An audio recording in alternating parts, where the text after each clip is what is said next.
Crónicas de Espanto.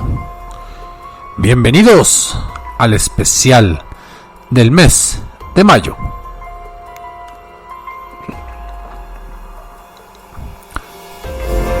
Ya saben que desde principios de año hemos decidido dedicar un espacio mensual para hablar de la brujería, ese fenómeno tan antiguo como los grupos humanos y tan actual como lo es la sociedad mexicana y la sociedad mundial. Ya hemos hablado del origen de los magos en la antigüedad, de los brujos, de su papel en el dominio del conocimiento, de las creencias en poderes sobrenaturales que tienen los objetos o las personas bajo la enunciación o el nombramiento de ciertas fórmulas mágicas. Hemos hablado del papel de la Iglesia Católica, del cristianismo y de otras religiones para enjuiciar y en algunos casos condenar ciertas prácticas. Pero seamos sinceros, la brujería existe, abierta, de forma sincrética, oculta o clandestina.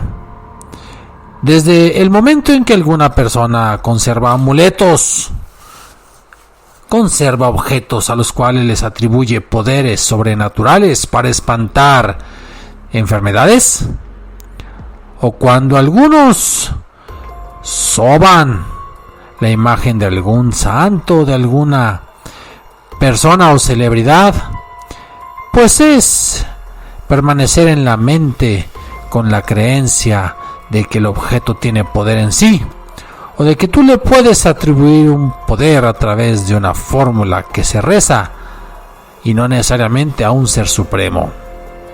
Para muchos, la brujería es señal de desacato a Dios. Para otros, la brujería puede ser señal de una democratización del poder.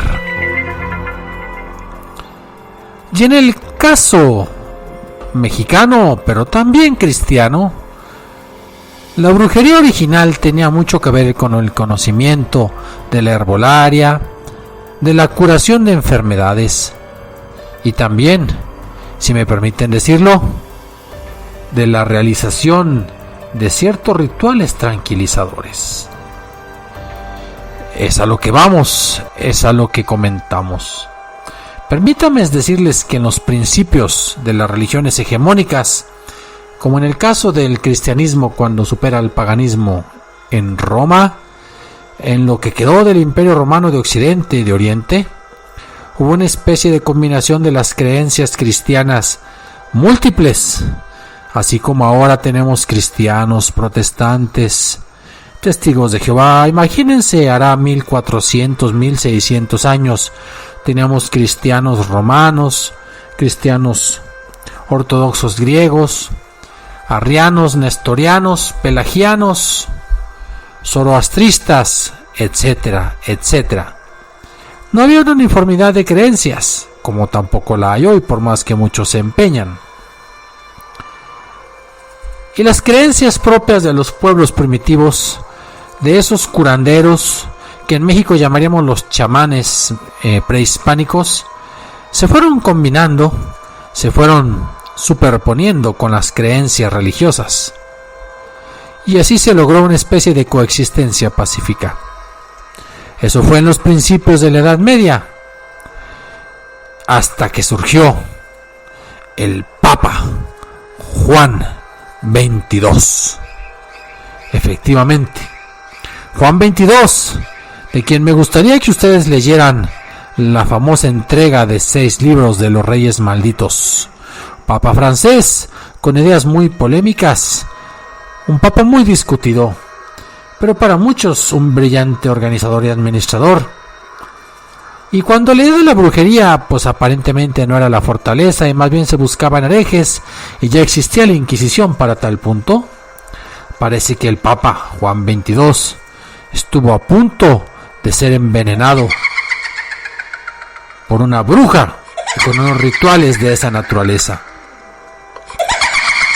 Con tal situación él empezó a perseguir a las brujas, al punto de que advirtió a la gente en contra, no solo del aprendizaje de la magia, sino contra el acto más execrable de realizar la magia.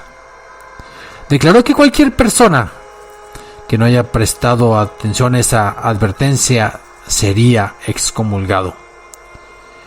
Hizo de la brujería una herejía y por lo tanto podía ser juzgado por la Inquisición.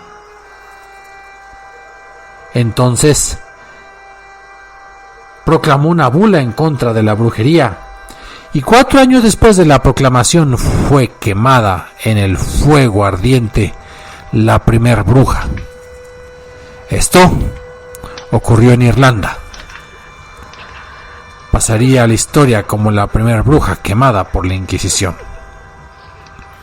En el caso mexicano, recuerden que los indígenas no eran sujetos de la Inquisición, porque se consideraban como iniciantes en la fe, y que si llegaban a proclamar alguna herejía sería por ignorancia o, permítame el término, por estupidez.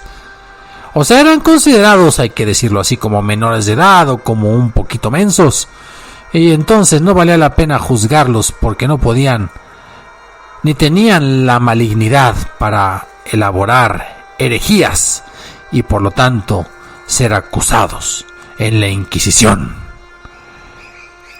Eso salvaguardó en cierta manera los rituales prehispánicos, que también utilizaban hierbas sagradas, hierbas curativas, objetos y también ciertas posturas e imágenes que luego serían escondidas en las efigies de los santos, tal como lo vemos ahora en San Juan Chamula. Pero permítame decirles que 200 años después, más o menos, es más, seré preciso, cosa de 160 años después de la bula de Juan XXII, hubo otro papa, un tal Inocencio, que también emanó otra bula contra las brujas y le encargó a algunos monjes inquisidores que elaboraran un libro para detectarlas, buscarlas y perseguirlas. Ese libro se llamaba el Malleus Maleficarum, o dicho en español correcto, el martillo de las brujas. Probablemente es el tratado más importante que se haya publicado sobre la caza de brujas después del Renacimiento. Tuvo docenas de nuevas ediciones, se difundió por Europa y tuvo un profundo impacto sobre los juicios de brujas. Literalmente las épocas más abundantes en persecución de brujas fueron debido al Malleus Maleficarum. A muchas las quemaron injustamente. La gente se arremolinaba.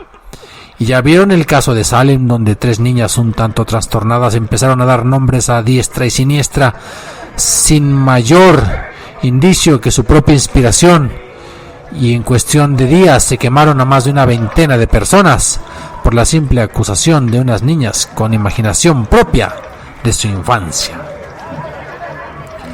En México, hay que decirlo, el oficio de la brujería se mezcló adecuadamente con las creencias prehispánicas y con la naturaleza indígena de algunos de los pueblos que nosotros ahora todavía podemos ver. Y eso ayudó a que perviviera, ya que se mezclara de una forma sincrética con las mismas creencias. Para ustedes no es raro que en cualquier colonia popular mexicana, y no popular, para encontrar papelitos que entregan con señoras que te leen las cartas, que hacen amarres, que curan dinero. En todos los espacios de la radio local siempre habrá un momento en el que aparecen embaucadores, brujos, brujas, pseudosabios, cuasi brujos, que prometen mediante ciertos rituales devolverte al amado, entregarte la fortuna, curar tu enfermedad, Y si usted prende el canal de radio local después de las 11 de la noche, tenga por seguro que tienen su espacio dedicado. Así es, estimados escuchas.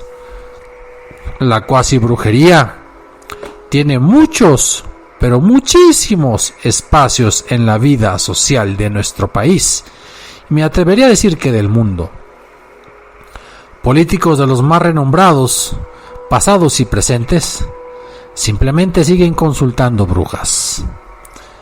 Me consta que personas aparentemente bien educadas y con grados superiores de estudio, donde supones que el pensamiento científico y el escepticismo sano, aunado a la filosofía y al razonamiento lógico, tendrían que ser la norma de juicio y de vida. Y no es así. También acuden a grupos y a personas secretas. Van para que les recorran un huevo por todo el cuerpo, les duela o les asuste, para que les hagan una limpia con epazote, o para que les quiten el dinero. Juzgue usted. La mente humana es el mayor de los enigmas. Todos somos inseguros sobre el futuro y sobre el presente.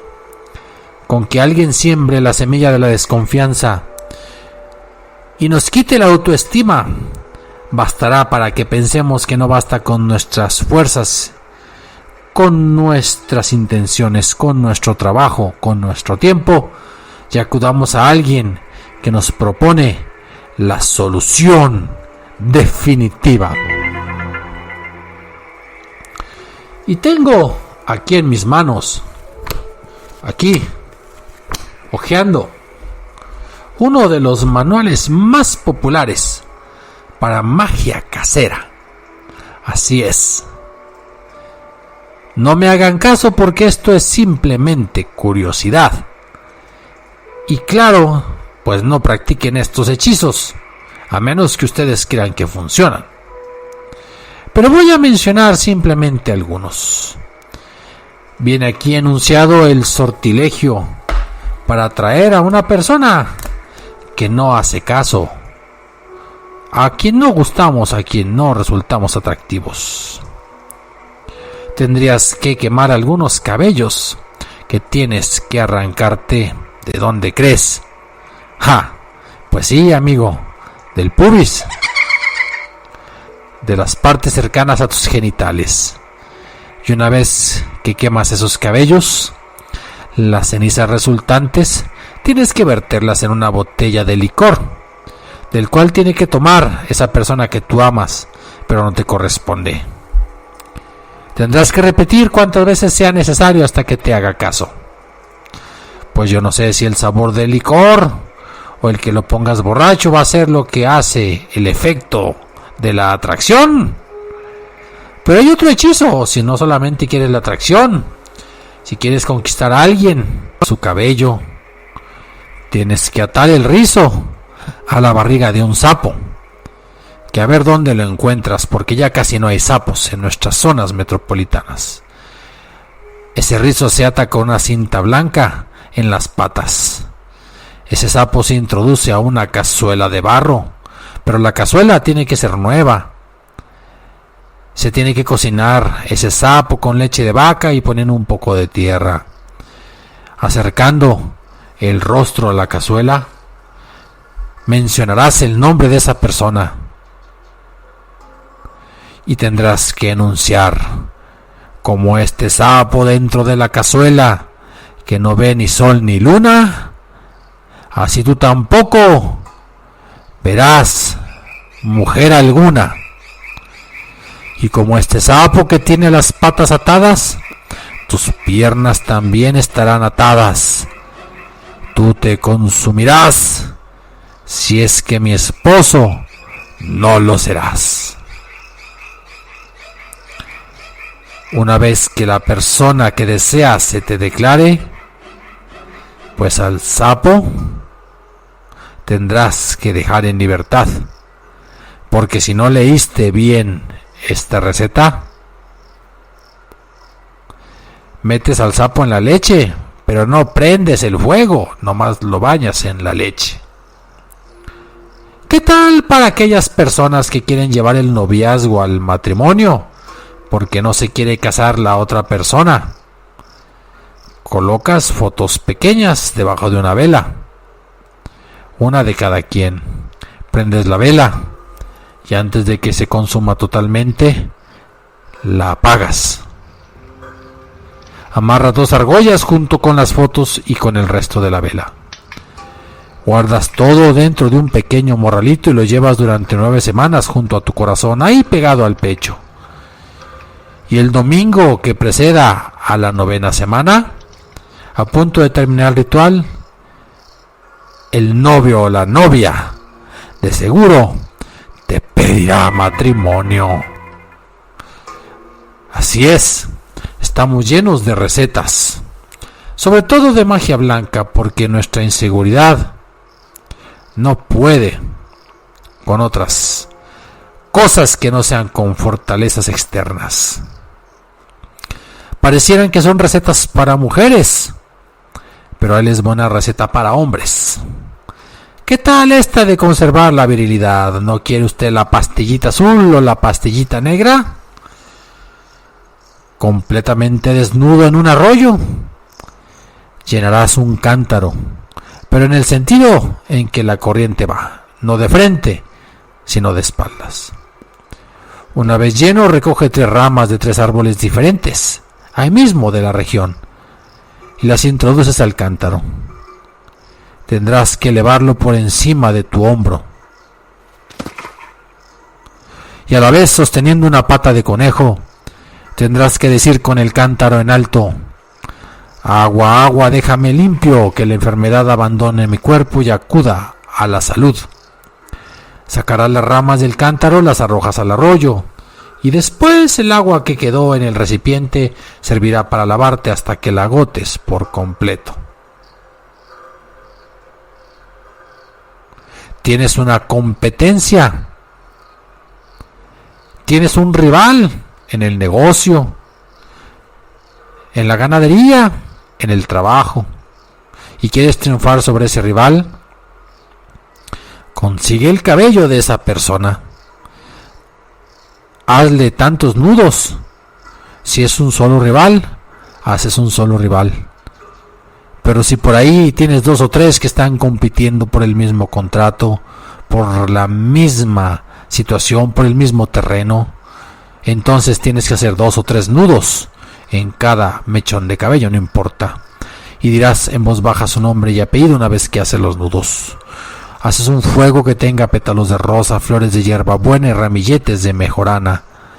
Y ya que el fuego está ardiendo, arrojas el cabello con sus nudos y dirás en voz alta: Shiva, anula el poder de mis rivales. Shiva, anula el poder de mis rivales. Shiva, anula el poder de mis rivales. Si ustedes se fijan, todo se basa en inseguridades humanas. También aquellos hombres que no saben si sus esposas son fieles a ellos, mientras duerme, colócale entre los cabellos un diamante o un imán. Creo que todo mundo va a tratar de poner un imán porque no hay quien tenga diamantes. Pero pónselo, no le pegues. Si tu mujer no te es fiel, en la mañana se despertará de forma sobresaltada y de mal genio. Aguas con estos hechizos. Y así es, amigos. Poco a poco, la brujería sigue estando presente en todos los lugares. En cualquier mercado encontrará por lo menos un pasillo. Encontrará por lo menos un negocio donde se venden todo tipo de sortilegios, de objetos para realizar hechizos. Varias versiones del tarot, la cuasi brujería o la brujería comercial, sacude todos los estados de la República Mexicana. Así como les mencioné, esos 5 sortilegios, bueno, hay muchos más, pero no es el caso de mencionarlos porque no quiero convertirme yo simplemente en un manual de brujería, sino que es un negocio ilegal que se mantiene en auge, porque los mexicanos cada vez más buscan realizarse una limpia, hablar con los muertos, amarrar al ser amado. Todo mundo quiere amarre, lectura de cartas, quiere un amuleto. La verdad es que hay un montón de mexicanos que confían más en la magia y en la suerte que en la ciencia. Incluso tratamientos que para nada están comprobados científicamente, como la acupuntura, las limpias y la homeopatía, por ser baratos, accesibles y recomendados, son mejores opciones para muchos de ellos para combatir sus males y sus enfermedades. Más del 70% de las personas cree en estos tratamientos. ¿Cuál es la frase típica cuando tú tomas alguno de esos papelitos que te reparten en las esquinas de las calles o pegados en los postes de las colonias populares? Curo y mando enfermedades, desuno matrimonios, hacemos rendir tu negocio, te pactamos con Satanás. Incluso hasta 2,000 pesos te cobran por un amarre, que es el hechizo más demandado, que se trata de detener a la persona amada. ¿Quieren otros precios? Una lectura de cartas te la pueden cobrar en 200 pesos. Si el brujo es chafa, te cobra menos. Rituales de magia negra o vudú, 5,000 pesos. Y si tú eres un político, si tú eres un millonario, si tú eres un empresario y logras caer en sus garras, ha habido casos en que les cobran hasta 300,000 pesos por varias sesiones de evidencias. Así es que, amigos, esta es la realidad de la cuasi brujería, de la magia popular, o como ustedes quieran llamarle, de la realidad sobre los hechizos, los embrujos y los tratamientos en pleno siglo XXI. Hasta la próxima. Crónicas de Espanto, los especiales.